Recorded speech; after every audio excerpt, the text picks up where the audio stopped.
ये जो तमाम चीज़ें हैं, कोट परगना, ये तमाम चीज़ें हैं हमारी संस्कृति की जो विरासत है, जो शंभू शेख माधव के गोविंदाड़ी वाड़ी से जो निकली, और उन्होंने जो ये भाषा है हम लोगों को पढ़ाया जाता है, अनार का, आम का, इमली का, वो ठीक है, वो अपने जगह पे हमने शिक्षा ग्रहण कर लिया, प्राप्त कर लिया। परंतु जब हम काफ़ी डीपली जाते हैं तो पता चलता है कि गोविंदाड़ी वाड़ी के डमरू से, यानी गोविंदाड़ी से जो ध्वनि निकली, जो तरंगे निकली, उन तरंगों में जो पहली जब हमारी शंभू शेख माधव के गोविंदाड़ी से जो वाड़ियाँ निकली, तो उसमें ज़ोर ज़ोर से जब वाड़ी को बजाया गया तो उसमें से निकला अड़ंग अड़ांग इड़ंग उड़ांग, है ना।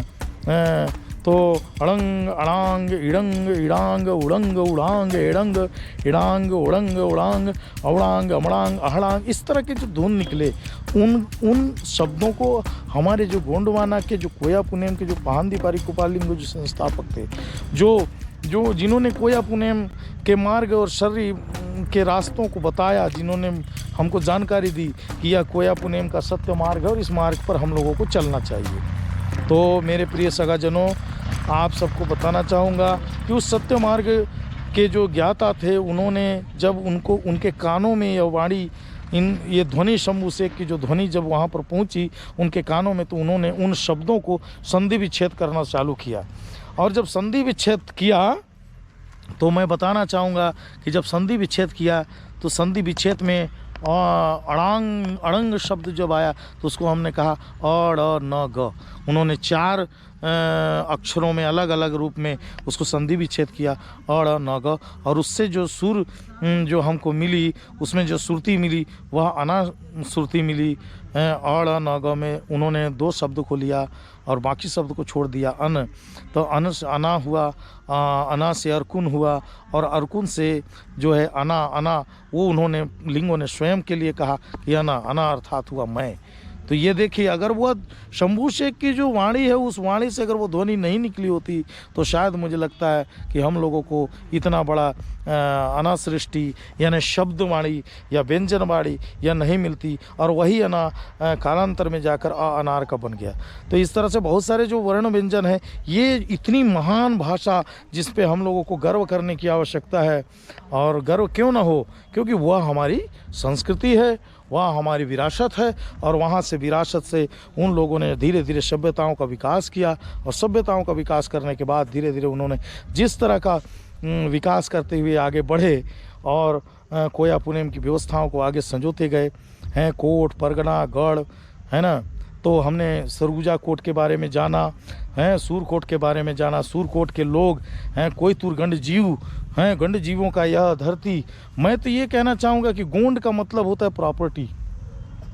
हम कहते हैं जल जंगल ज़मीन हैं, जल जंगल ज़मीन की रक्षा आप कैसे करेंगे बताइए। तो जल और जंगल और ज़मीन की अगर रक्षा करनी है तो सर्वप्रथम आपको जल को जानना पड़ेगा। हमारे गोंडवाना में बहुत बड़े बड़े नेंगियाल हुए हैं, 52 से 53 नेंगियों को हमने, हमारे महापुरुषों ने, हमारे शोधकर्ताओं ने जब खोजा और हमारे प्राचीन पुनेम को जाना तो उनको पता चला कि हमारे नेंगियाल हुआ करते थे।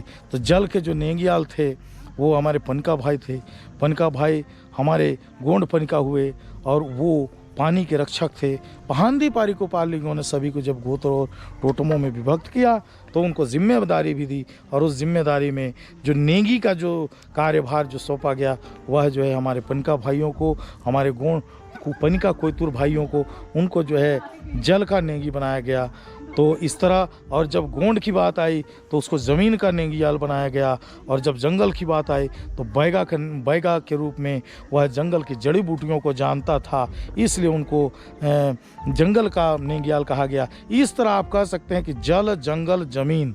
तो जब तक नेंगी लोग आपस में एक सूत्र में नहीं बंधेंगे, सारे हमारे गोंडवाना के नेंगियाल नेंग मिजानों को, तब तक हमारे नेंग मिजान अधूरे होंगे जब तक कि हम अपने नेंगियों को एक दूसरे के साथ जोड़ेंगे नहीं।